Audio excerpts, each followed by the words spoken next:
জাহালম নিরপরাধ এটা জানার পরও তার জামিনের ব্যবস্থা না করার দায় দুদককেই নিতে হবে বলে মন্তব্য করেছেন হাইকোর্ট। এছাড়া নিরপরাধ জাহালমের বিরুদ্ধে দায়ের হওয়া ৩৩ মামলার সব নথি আগামী ১০ এপ্রিল আদালতে দাখিলের নির্দেশ দিয়েছেন আদালত। বিচারপতি FRM নাজমুল আহসান ও বিচারপতি KM কামরুল কাদেরের সমন্বয়ে গঠিত হাইকোর্ট বেঞ্চ এ আদেশ দেন।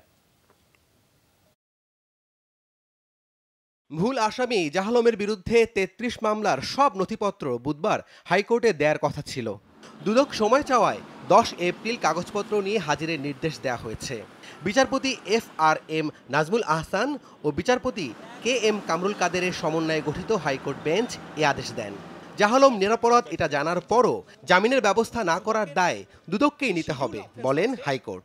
যেহেতু দুদক একটি প্রতিষ্ঠান যার স্বচ্ছতা বজায় থাকুক সেটা আমরা চাই, তাই দুদক সম্পর্কে পাবলিক পারসেপশন খারাপ হোক এটি আদালত চান না, এবং তার জন্য তাদের কাজের যে স্বচ্ছতা আছে সেটি যেন আদালতে আসে সে বিষয়গুলো আদালত আজকে উল্লেখ করেছেন।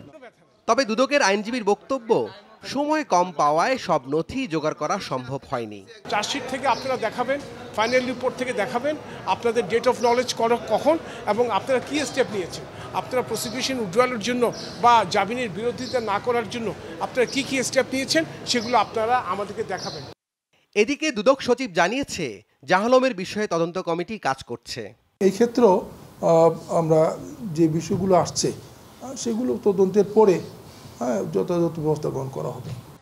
গত ৪ ফেব্রুয়ারি ৩ বছর কারাভোগের পর মুক্তি পান নিরপরাধ জাহালম। রাব্বি সিদ্দিকী, যমুনা নিউজ, ঢাকা।